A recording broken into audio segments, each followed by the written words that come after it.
तो दोस्तों कैसे हैं आप सब। स्वागत है एक और नए रिएक्शन वीडियो में। मैं हूं आपका दोस्त ऋषभ। तो दोस्तों आज का वीडियो बहुत ही इंपॉर्टेंट है।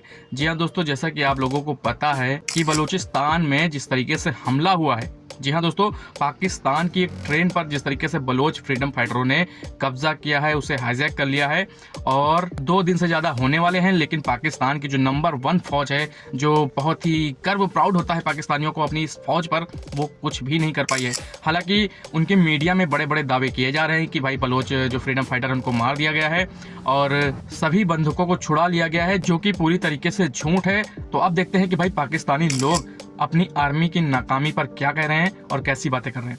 कि ट्रेन के ऊपर हमला करना, हाईजैक कर लेना, इसको कैसे देखते हैं आप? पाकिस्तान के अंदर रहते हुए आपको नहीं लगता कि ये हमारी सिक्योरिटी थ्रेट्स भी हमारे लिए, आज अगर उधर हुआ तो कहीं भी हो सकता है। पिटीशन दायर करवा दी है यूएन के अंदर जाकर। केस क्या है कि इसके पीछे पता चला कि टीटीपी इन्वॉल्व है, अफगानिस्तान इन्वॉल्व है कि ये सारे काम जो पाकिस्तान के अंदर करवा रहा है। तो अभी सबूत भी मिल चुके हैं और यूएन के अंदर जाकर हमने ये मतलब केस भी कर लिया। तो क्या लगता है कि कोई हल निकलेगा? ये जो पाकिस्तान के अंदर, जो हमारे मुल्क के अंदर दहशतगर्दी हो रही है, इसका कोई निचोड़ निकलेगा? कहूँगा आपने कहा जो सबूत मिले और उन्हें यूएन में ले गए और आप जस्टिफिकेशन चाह रहे हैं या उस पर कुछ जस्टिस चाह रहे हैं, तो वो क्या सबूत है? आप कब तक इस तरह सरवाइव करेंगे अपने खोखले दावों के साथ और इल्ज़ाम तराशी? और आपके 70-75 या 77 साल जो गुजरे हैं, वो आपकी यही पॉलिसी रही है? क्या यही स्टेट नहीं है जिसने हमें ये क्लासिफिकेशन दी कि गुड तालिबान क्या है और बैड तालिबान क्या है? एयरपोर्ट बना दिया, दूसरे पास स्टेडियम बना दिया और ये जो सी पैक का सिस्टम जा रहा है, इससे तो बलूचिस्तान को भी तो बेनिफिट होंगे। नहीं है। क्या स्टेडियम बना लेने से कौमें बन जाती हैं? क्या जो है वो एयरपोर्ट बना लेने से कौमें बनती हैं? और फिर आपने सी पैक की बात की, आपने कोई एहसान तो नहीं किया। पहाड़ी में एक कहावत है, शायद अगर मैं गलत ना हूँ तो, हत्था नाल मारियां वहाँ दंदा नाल खोलनियां पैनियां। यानी वो जो गिरा आप लगाते हैं, जो हाथ होंगे। इंडिया में कितनी तहजीबें आबाद हैं, कितने उनके सूबे हैं, कितनी डाइवर्सिटी है। हिंदू मुस्लिम्स की अगर रेशो देख लें तो इसके बावजूद वो जो है ना अपनी उस रियासत में किसी हद तक वो पॉलिसीज़ को इम्प्लीमेंट करने में कामयाब रहते हैं, स्टेट लेवल से जो आती हैं। लेकिन इसको अगर आप डेवलपमेंट की नज़र से देखें तो वही बात है ना। इंडिया जो है, आप देख लें 1947 में आज़ादी के बाद पाकिस्तान जो है वो ब्लॉग्स का हिस्सा बन गया, अमेरिकन ब्लॉग। और जबकि इंडिया ने उसी वक्त से ये तहैया कर लिया कि हमने किसी भी इंटरनेशनल लेवल पर ब्लॉग का हिस्सा नहीं बनना। क्या हमारी गलती थी ये? गलती थी। वालेकुम सलाम। कैसे हैं आप? अल्हम्दुलिल्लाह, आप सुनाएं। अल्हम्दुलिल्लाह मैं ठीक। नाम आपका? दलाल फाजिल। आपका नाम?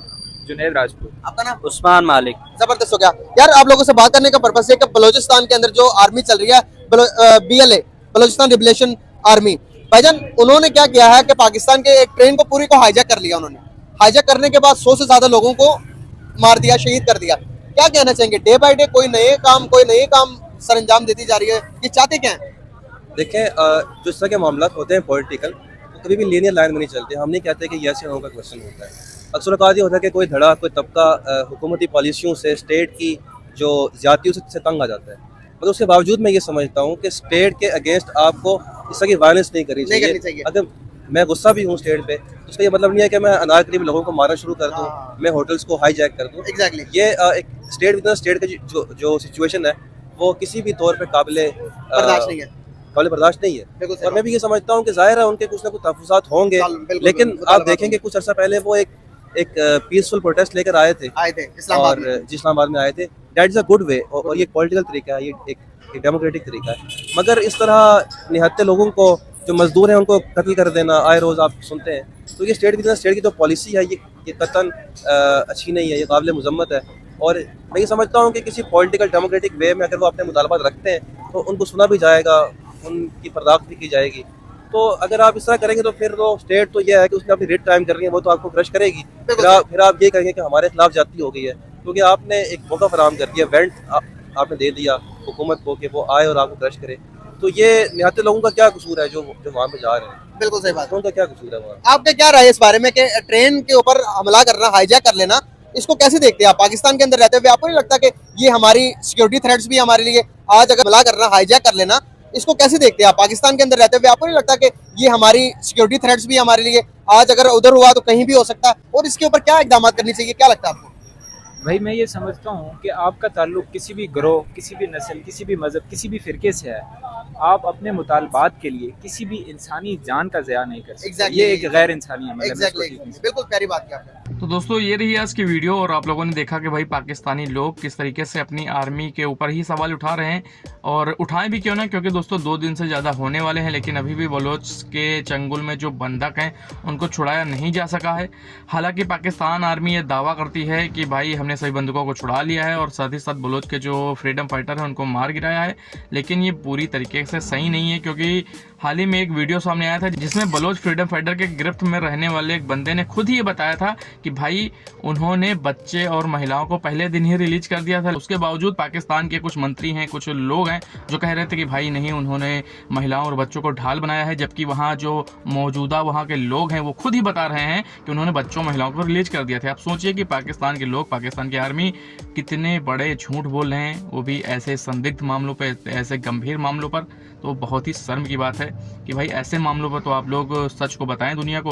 और इसी के चलते भाई इनकी जो आर्मी दावा कर रही है कि भाई हमने बलूची के जो फ्रीडम फाइटर हैं उनको वहां पर ढेर कर दिया है और साथ ही साथ सभी बंदूकों को छुड़ा लिया है, तो ये बात भी नहीं हजम हो रही है, क्योंकि पाकिस्तान की आर्मी, पाकिस्तान की गवर्नमेंट की हमेशा से ही मानसिकता रही है और झूठ की बुनियाद पर ये सारी चीज़ें, सारे तथ्यों को रखते हैं, जो कि दुनिया अब समझ चुकी है और दुनिया जानती है कि भाई पाकिस्तान के लोग, पाकिस्तान की आर्मी किस कदर झूठ बोल सकते हैं। अब आप समझिए कि इनकी झूठ के जो चर्चाएं हैं वो यूएन जैसे बड़े जगहों तक हैं। रिस्पॉन्सिबिलिटी यहाँ बहुत गंभीरता से निभाई जाती है अपने देश के प्रति, अपने नागरिकों के प्रति, वहाँ भी ये लोग झूठ बोलने से शर्म नहीं आती है।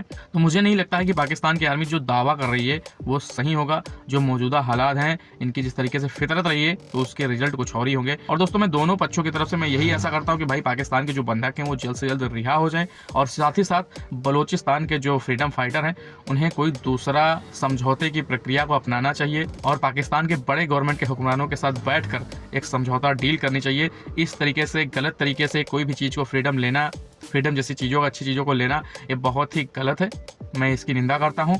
बलूचिस्तान के फ्रीडम फाइटरों ने जो ये कदम उठाया है वो बहुत ही गलत है। इस तरीके की चीज़ें नहीं उठानी चाहिए, उन्हें कोई दूसरा रास्ता अपनाकर अपने फ्रीडम की बात करनी चाहिए। सिंपल सी बात है। तो दोस्तों ये रही आज की वीडियो, मिलता हूँ ऐसे किसी एक और नए रिएक्शन वीडियो में। तब तक के लिए आप सभी अपना बहुत ख्याल रखिए। नमस्कार।